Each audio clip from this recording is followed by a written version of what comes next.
Good morning everyone, welcome to I Fine. This is Shivani Saxena. Hope you are very well. So guys, मैं आशा करती हूँ कि आप सभी लोगों ने लास्ट वीडियो को काफ़ी अच्छे से देखा होगा। जो 14 जो हमारा चैप्टर है उसका फर्स्ट पार्ट था, और आज की वीडियो में हम लोग सेकंड पार्ट के बारे में बात करने वाले हैं। सेकंड पार्ट में जो आपका टॉपिक है वो रहने वाला है मृदा में खनिज की प्रचुरता। आखिर क्या होता है ये?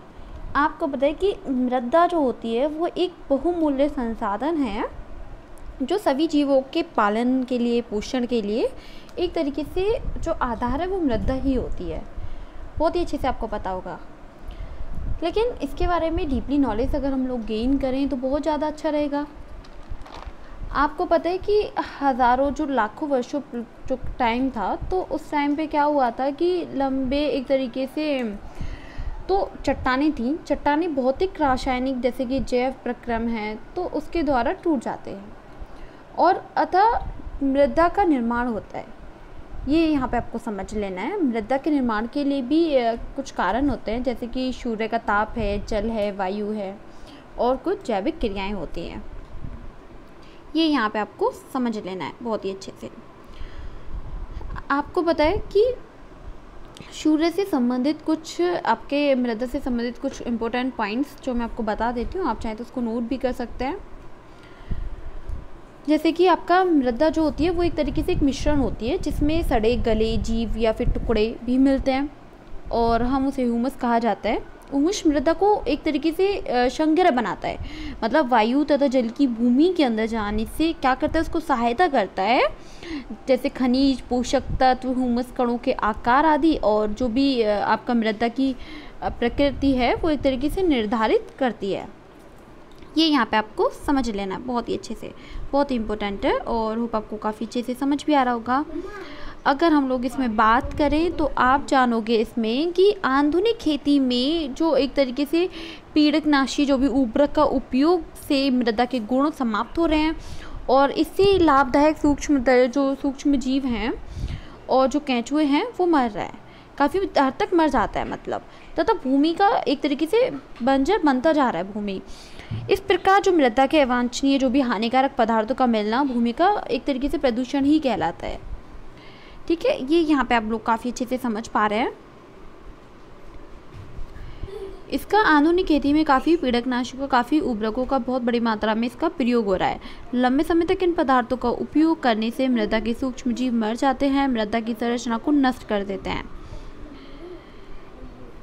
होप आपको बहुत ही अच्छे से यहाँ ये भी समझ आया होगा। अगर हम लोग बात करें आगे तो हम लोग जानेंगे ये कैसे बेलर हो गया।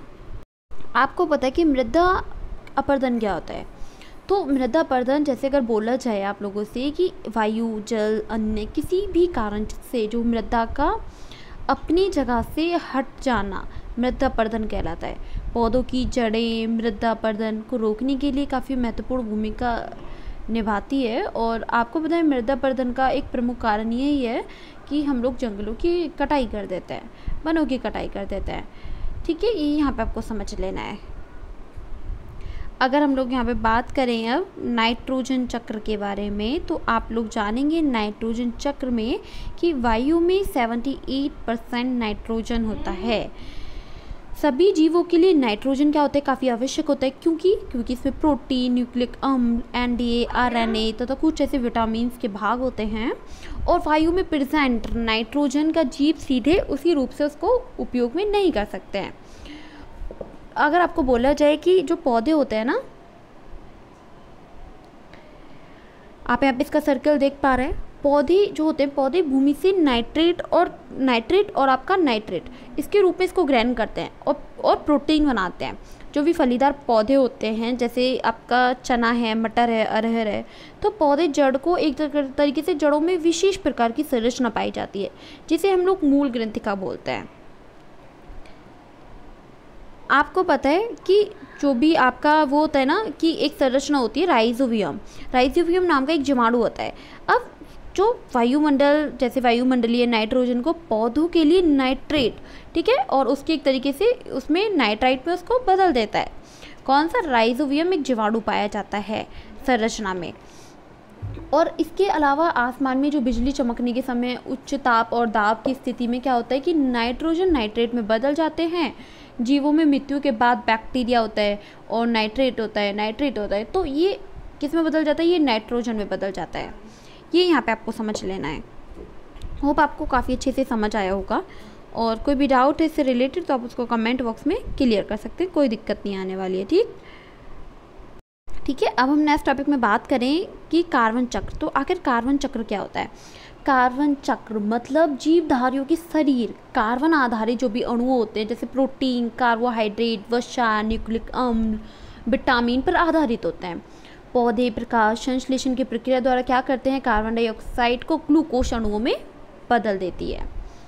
ग्लूकोज सभी जीवों को क्या करते हैं, क्या प्रदान करते हैं? ग्लूकोज सभी जीवों को ऊर्जा प्रदान करते हैं। ठीक है, ये यहाँ पे आपको बहुत ही अच्छे से समझ लेना है। आपको पता है कि श्वसन की क्रिया द्वारा ग्लूकोज को कार्बन डाइऑक्साइड में बदल दिया जाता है और दहन की क्रिया में भी कार्बन डाइऑक्साइड मुक्त होता है। ये सारी चीज़ें आपको यहाँ पे नोट कर लेनी है, बहुत ही ज़्यादा इंपॉर्टेंट है। ये यहाँ पे इसका चक्र है, आप यहाँ पे देख पा रहे हैं कार्बन चक्र के बारे में। अब हम लोग बात करते हैं यहाँ पे ग्रीन हाउस गैस के प्रभाव के बारे में। ग्रीन हाउस गैस जैसे कि आपके ठंडे प्रदेशों में पौधों को उगाने के लिए जैसे आपका शीशे से बने घर होते हैं, घरों का उपयोग किया जाता है।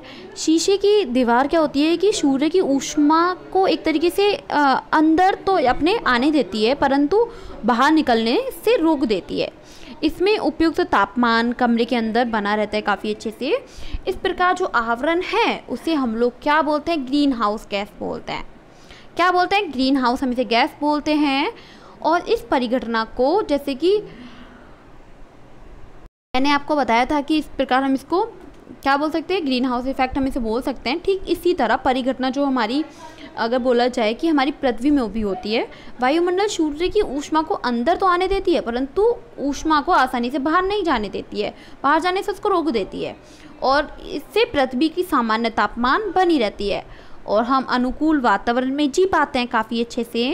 कार्बन डाइऑक्साइड की मात्रा में वृद्धि हुई है और इसी कारण क्या होता है, जिसके कारण पृथ्वी की जो तापमान है उससे एक तरीके से सामान्य तो उसमें वृद्धि होती रहती है, मतलब कंटिन्यू होती रहती है। ये यहाँ पे आपको समझ लेना है।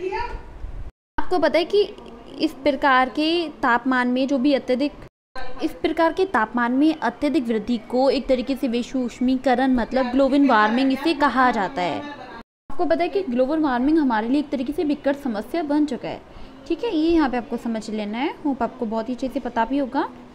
कोई भी डाउट है तो आप उसे कमेंट बॉक्स में क्लियर कर सकते हैं। अगर हम नेक्स्ट टॉपिक पे आते हैं, हम लोग बात करेंगे यहाँ पे ऑक्सीजन चक्र के बारे में।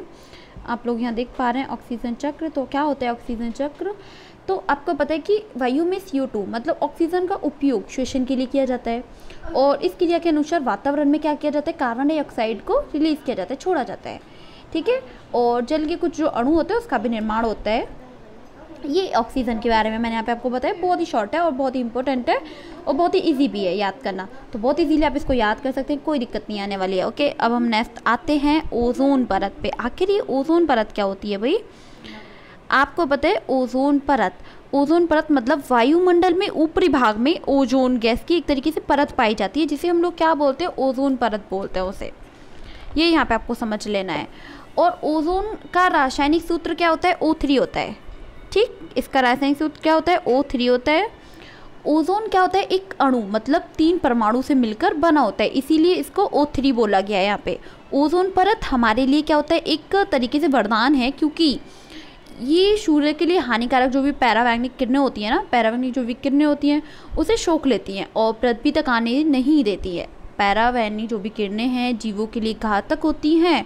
इससे फसलों की जो पैदावार होती है वो भी काफ़ी हद तक कम होती है और मनुष्य में जो त्वचा होती है, त्वचा से काफ़ी मतलब कैंसर जैसे भयानक बीमारियां इससे हो जाती हैं। तो ओजोन परत क्या करती है, हमारी पृथ्वी की रक्षा करती है। ये यहाँ पे आपको समझ लेना है।